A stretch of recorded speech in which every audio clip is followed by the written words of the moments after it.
Howdy y'all. Welcome to week number 2. Here's hoping your first week went well and you are ready to dive in and learn more about this week's topic, writers and directors.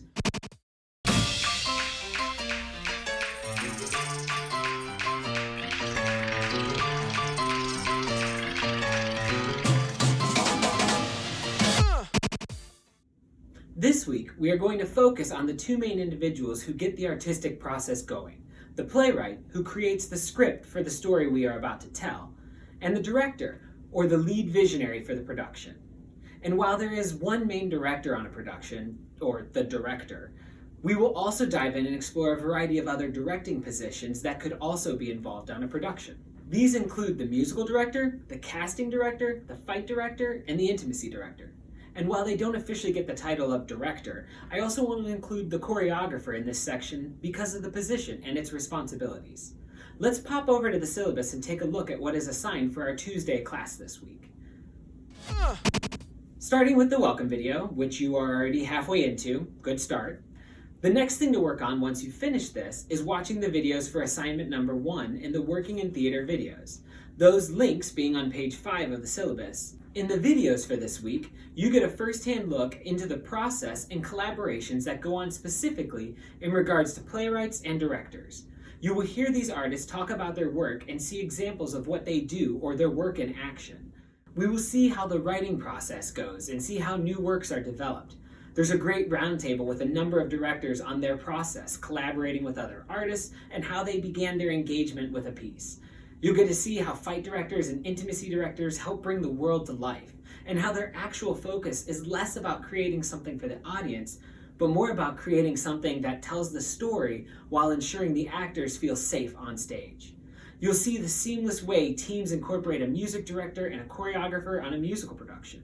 And if you ever wondered how they pick casts for Broadway shows, it's probably not what you think, but you'll get a sneak peek into the casting as well. I do recommend trying to watch all the videos from this section before jumping into the questions from the worksheet. Feel free to take notes as you go to make answering the questions easier, but also make sure you are incorporating ideas from all of the videos and can speak broadly to this department when answering each question. So much preparation goes into a production before it can open in front of an audience, and this group has the most impact on what the audience encounters. After completing all the videos for this week, it's time to start onto the worksheet. When you are ready to get started, hop onto D2L and go to the Contents tab. In here, you will find a template file for the worksheet under Working in Theater Worksheet Templates. There are 12 questions on the worksheet, each being worth 10 points for a total of 120 points for this assignment. There is a PDF and a Word doc in here so that you have options for working on this assignment, whether you want to print it out and fill it out then and submit a picture, or if you just want to work on it digitally. You could also go directly to the Assignment tab for access to the worksheet options. I have also included in the Assignment tab the links to all of the video content for the assignment as well. They'll all be in the same folder in case those are more convenient for viewing while you are actually working. Also, when you are done with the worksheet, come back to this folder and submit your assignment here. No matter how you do the worksheet, make sure to take the time to commit to doing it right. Again, giving examples and support from the videos to reinforce your ideas is critical. It's not just the what, but the why as well. You are not limited to the page either. Complete each question taking as much space as you need and as many pages as you need. I will definitely say I prefer 2 to 3 good sentences with examples and support over a vague and flowery paragraph or essay. I also realize this is your first time submitting one of these for this class, so I will be a little more lenient with grading the first one. But make sure to check for and apply feedback from this assignment when working on next week's assignment. Now, if you don't get much in regards to comments or notes from me on this, that means you are on the right track. Keep going with what you're doing. If you are doing a recording for these submissions, just make sure to give yourself some kind of bullet points or notes to organize your thoughts. I don't need a perfectly timed or clipped together video, but nothing is worse than 30 to 40 ums and ahs while you try to figure out what you're trying to say next. You might even want to take brief notes on a worksheet while watching the videos to get your ideas together, and then use that as a guide when answering the questions. Unlike with the reflection paper, I'm not looking for specific time for these worksheets. Answer each of the questions with the same content and support that you would if you were writing it, and just work your way through the sheet top to bottom. However long it takes is how long it takes. Once you've finished the worksheet, there is only one more assignment to complete before class time on Thursday, and that's starting a D2L thread for this week's discussion. This is pretty easy to do and starts with picking your favorite question and answer combo from the worksheet. Choose one that you really enjoyed answering or found particularly proud of yourself for. Copy the entire question and answer and then pop over to the discussion tab in D2L. There you will find this week's discussion folder. Click inside and click to start a new thread and then paste the question and answer combo in its entirety. Post that and you are set, and you will get 20 points for your hassles. The idea is to have everyone submit before our class time on Thursday so that you all are able to start working on post responses right away on Thursday.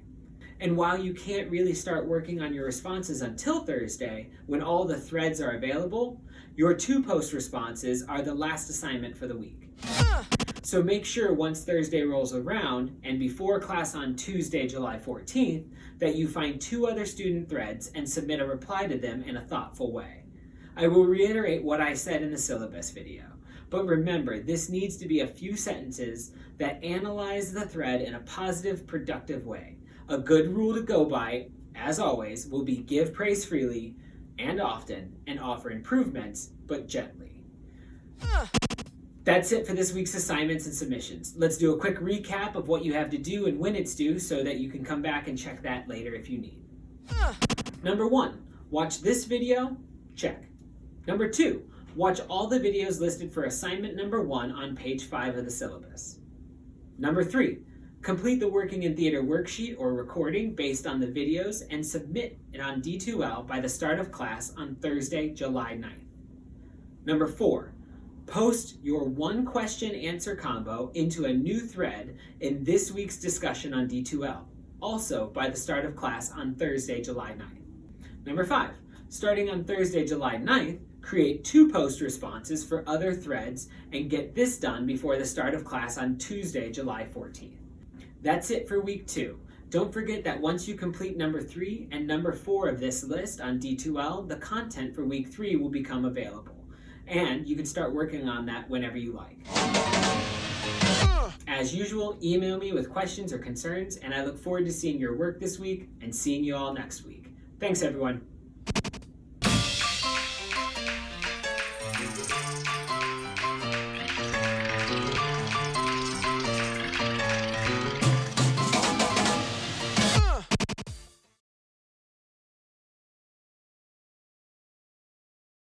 So I will be a little more lenient in grading the first one. But make sure to check for and apply any feedback from this assignment when working on next week's assignment. Next week assignment.